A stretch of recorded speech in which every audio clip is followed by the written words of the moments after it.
Rising stars Asia কাপের শ্বাসরুদ্ধকর semifinal ম্যাচে ইন্ডিয়া এ টিমের বিপক্ষে মাহিদুল অঙ্কন করেন 2 বলে 1 রান।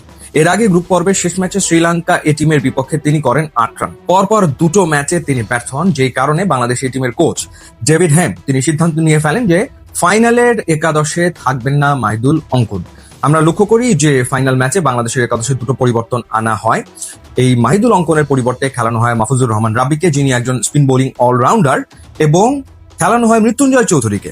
সেমিফাইনালে ইন্ডিয়া এই টিমের বিপক্ষে খেলেছিলেন আবু হায়দার রনি, এবং তিনি 3 ওভার বোলিং করে 44 রান খরচায় 2 উইকেট নেন। যেহেতু তিনি এক্সপেন্সিভ ছিলেন, সেই কারণে তার পরিবর্তে ফাইনালে খেলেন মৃত্যুঞ্জয় চৌধুরী। কিন্তু অদ্ভুত ব্যাপার হচ্ছে, ফাইনাল ম্যাচে পাকিস্তান এই টিমের বিপক্ষে আকবর মৃত্যুঞ্জয় চৌধুরীকে দিয়ে একটা বলও করায়নি।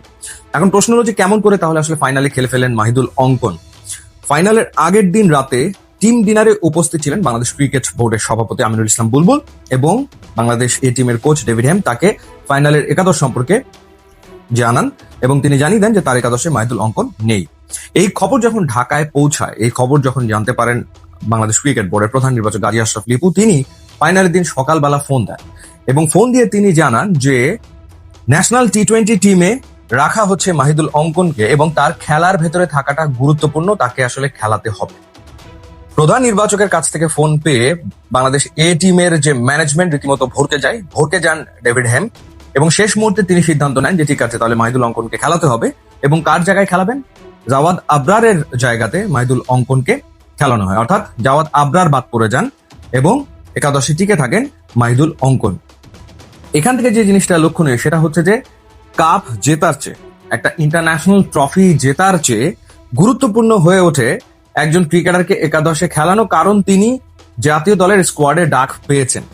এমন না যে তিনি জাতীয় দলের হয়ে সবগুলো ম্যাচ পরবর্তীতে খেলবেন। আয়ারল্যান্ডের বিপক্ষে প্রথম ম্যাচে আমরা একাদশে মাহিদুল অঙ্কনকে দেখিনি, কিন্তু তারপরেও ওই ফাইনালের চেয়ে গুরুত্বপূর্ণ হয়ে ওঠে মাহিদুল অঙ্কনের ম্যাচের ভেতরে থাকা, এবং সেই কারণে তাকে খেলানো হয়। এবং এটা অঙ্কন যখন জানতে পারেন, তিনিও বিব্রতকর পরিস্থিতির ভেতরে পড়েন, তিনিও চাপে পড়েন, এবং তিনি ফাইনাল ম্যাচে 0 রান করে আউট হন, 0 করে তিনি আউট হয়ে যান।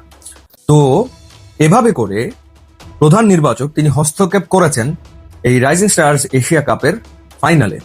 এবং আমরা তো সম্প্রতি দেখলাম যে লিটন কুমার দাস তিনি সরাসরি প্রেস কনফারেন্সে অভিযোগ আনলেন যে কাকে বাদ দেওয়া হয়েছে সেটা নোটিস করা হয়নি ক্যাপ্টেনকে, অর্থাৎ শামীম পাটোয়ারি বাদ পড়েছেন সেটা তিনি আসলে জানতেন না, অর্থাৎ কে থাকছেন না সেটা জানছেন না। তার মানে কি দাঁড়াচ্ছে? তার মানে দাঁড়াচ্ছে যে একক সিদ্ধান্ত গ্রহণ করছেন গাজী আশরাফ লিপু, এবং সেটা শুধুমাত্র ন্যাশনাল টিমের ক্ষেত্রে না, সেটা ঘটেছে বাংলাদেশ এ টিমের ক্ষেত্রে।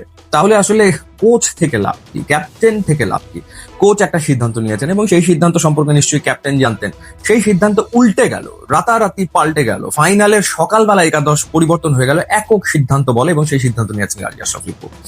এই যে চর্চাটা, সেই চর্চাটা কোনোভাবেই সুস্থ চর্চা আসলে হতে পারে না, কারণ প্রত্যেকের রোল আছে, কোচের দায়িত্ব আছে, ক্যাপ্টেনের দায়িত্ব আছে। হ্যাঁ, প্রধান নির্বাচক তিনি আলোচনা করতে পারেন, তিনি একটা বিষয়ে একজন প্লেয়ারকে দলে রাখা না রাখা, কাউকে একাদশে রাখা না রাখা নিয়ে একটা আলোচনা হতে পারে, কিন্তু তার মানে এই না যে তিনি তার সিদ্ধান্ত রীতিমতো একটা টিমের উপরে চাপিয়ে দেবেন, এবং তার রেজাল্ট তো ভালো হয় না, ভালো হয়নি। ইনফ্যাক্ট ক্ষতি হয়েছে কার? ক্ষতি হয়েছে মাহিদুল অঙ্কনের। এরকম একটা প্রেশার সিচুয়েশনে খেলতে গিয়ে তিনি রিভার্স সুইপ মারতে গিয়ে ফাইনালে 0 রানে আউট হয়েছেন।